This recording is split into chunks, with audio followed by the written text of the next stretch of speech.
सोनपुर गांव के चौराहे पर दो छोले भटूरे वाले अपना अपना ठेला लगाकर धंधा करते थे। एक छोर पर मुकेश अपना ठेला लगाता था तो दूसरे छोर पर मोहनलाल अपना ठेला लगाता था। अरे मोहनलाल सेठ, एक प्लेट बढ़िया छोले भटूरे लगाना। अरे एक प्लेट क्या, 2 प्लेट मस्त छोले भटूरे लगवाता हूँ। अरे नहीं नहीं सेठ जी, एक ही बहुत है। मोहनलाल के ठेले पर लड़के काम करते थे। एक बर्तन धोता था तो दूसरा ग्राहकों को संभालता था। सब कुछ ठीक ठाक चल रहा था। इतने में मोहनलाल ने ठेले पर काम करने वाले लड़के सोनू को एक जोरदार तमाचा मारा। ग्राहक चौंक गए।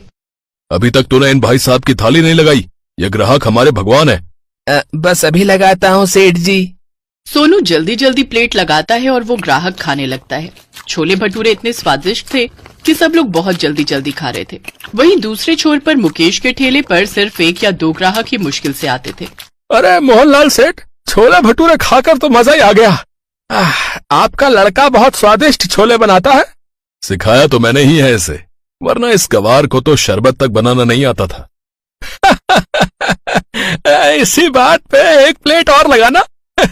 देखा, मैंने आपसे पहले ही कहा था कि आप 2 प्लेट लगवाओ, और आपने मेरी बात मानी ही नहीं।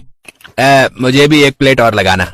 सोनू छोले भटूरे की बहुत सारी प्लेटें लगाना शुरू कर देता है, लेकिन तभी मोहनलाल सेठ उसे फिर से एक जोरदार तमाचा मारता है। अब मैंने क्या किया सेठ जी? बिना मालिक की आज्ञा के तूने प्लेटें लगाना क्यों शुरू कर दी? माफ करना मालिक, गलती हो गई, आगे से ऐसी गलती नहीं होगी। चल अब अपना काम कर, हमारे भगवान जैसे ग्राहक इंतजार कर रहे हैं। सोनू अपना काम करने लगता है और सभी के लिए प्लेटें लगाता है। वहीं दूसरे छोर पर खड़े मुकेश के ठेले पर अजय छोले भटूरे खा रहा था। उसके ठेले पर एक ही ग्राहक था जो कि मोहनलाल की सारी हरकतें देख रहा था। ये सामने वाला सेठ कुछ ज्यादा ही घमंड नहीं दिखाता। अब क्या कर सकते हैं भाई साहब, एक ठेले की बदौलत करोड़ों रुपया कमा चुका है, घमंड तो आएगा ही। लेकिन एक बात बताओ भाई साहब जी, पूछिए, आखिर उसके ठेले पर सुबह से लेकर रात तक ग्राहकों की लाइन क्यों लगी रहती है, जबकि तुम्हारे ठेले पर गिनती के कुछ ही लोग आते हैं? हो सकता है मेरे हाथों में स्वाद ना हो, सेठ जी के कारीगरों में ज्यादा स्वाद हो। नहीं भाई साहब, नहीं भाई साहब, आपके हाथों में भी जादू है। मुझे लगता है बात कुछ और है।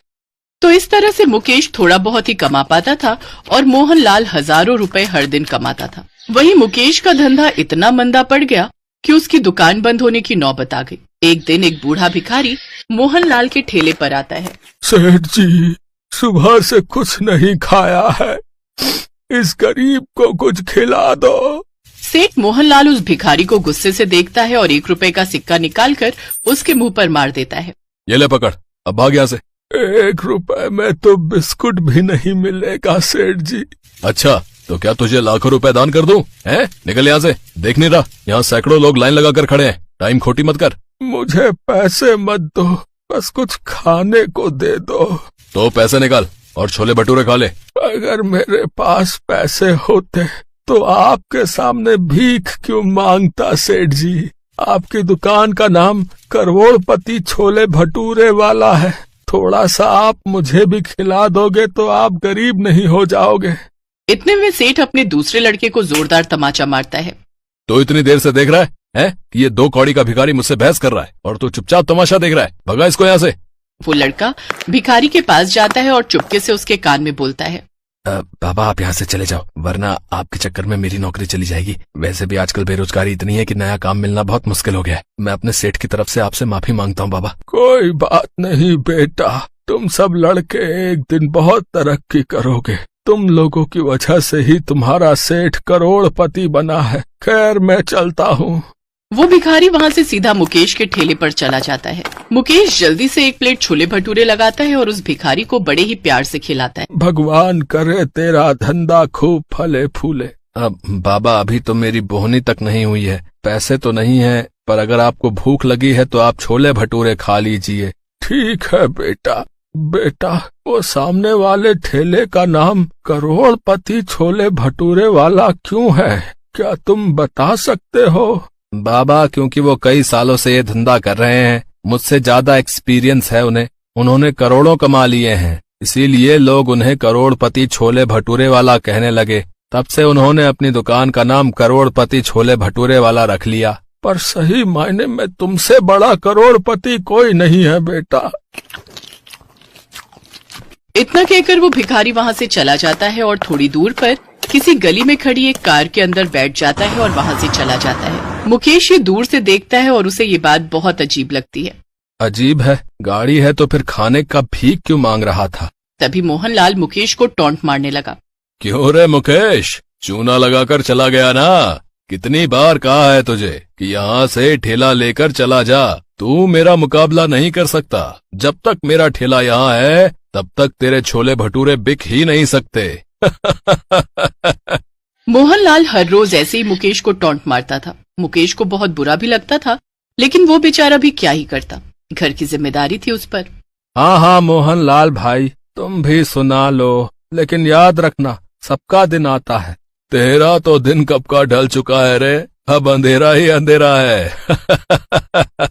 मुकेश दुखी हो गया। मुकेश भटूरे तलने के लिए अच्छे तेल का भी इस्तेमाल करता था और यही करते करते वो गरीब होता जा रहा था। एक दिन मुकेश की बीवी ने उसे कह दिया, सुनो बहुत हो गया, अब मैं ऐसे नहीं रह सकती। छोले भटूरे बिकते नहीं तो क्यों जाते हो बार बार?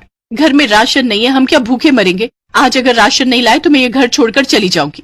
मुकेश ठेला लेकर उसी जगह पर चला गया, लेकिन उसका एक प्लेट भी छोला भटूरा नहीं बिका। दोपहर को वो मोहनलाल के पास पैसे उधार लेने चला गया। मोहनलाल भाई, कुछ पैसे उधार दोगे? मैं बहुत जल्दी लौटा दूंगा। आ गया ना औकात पर? अरे जा जा भाग यहाँ से, मैं अपने सगे बाप को भी उधार नहीं देता, तुझे क्या दूंगा? मुकेश का मोहनलाल ने बहुत अपमान किया। मुकेश अब हौसला खो चुका था। तभी वहाँ वो गाड़ी आकर रुकी। उस दिन वो भिखारी जिस गाड़ी में बैठकर चला गया था, उस गाड़ी से एक सेठ बाहर निकला। वो सेठ सूट बूट में था। उसे देखकर ही लग रहा था कि वो सिर्फ करोड़पति नहीं अरबपति है। मोहनलाल ने सोचा कि वो अमीर सेठ उसी के ठेले पर आ रहे थे, लेकिन वो सेठ मुकेश के पास चले गए। पहचान रहे हो मुझे? मैं वही हूँ जो उस दिन भिखारी के रूप में आया था। अरे हाँ, आप तो बड़े साहब निकले, लेकिन मेरे पास क्यों आए हो सेठ? और उस दिन वो भिखारी बन के? बताता हूँ। असल में मैं एक बहुत बड़ा बिजनेसमैन हूँ, बहुत सारा बिजनेस है मेरा। अब मैं छोले भटूरे का फ्रेंचाइजी खोलना चाहता हूँ, लेकिन छोले भटूरे के बारे में मैं कुछ नहीं जानता। इसीलिए मैं उस दिन छोले भटूरे खाने निकला था। भिखारी के रूप में इसलिए निकला था क्योंकि गरीब बनकर ही लोगों के नियत का पता चलता है। मैं घमंडी लोगों के साथ व्यापार नहीं करता। तुमने मुझे प्यार से खाना खिलाया, इसीलिए मैं तुम्हारे साथ पार्टनरशिप करना चाहता हूँ। लेकिन मेरे छोले भटूरे से ज्यादा स्वादिष्ट तो मोहनलाल सेठ के छोले भटूरे हैं। वो पुराना तेल इस्तेमाल करता है, साथ में कुछ ऊट पटांग चीजें भी डालता है, जिससे हेल्थ खराब होती है। मेरी दुकान में अमीर लोग खाने के लिए आएंगे, उन्हें टेस्ट के साथ साथ हेल्थ भी चाहिए। मुकेश अब राजी हो गया, उसे बस देखभाल करनी थी। सेठ ने उसी वक्त उसे लाखों का चेक दिया और कुछ ही दिनों में वहीं पर छोले भटूरे का एक चकाचक दुकान खुल गई।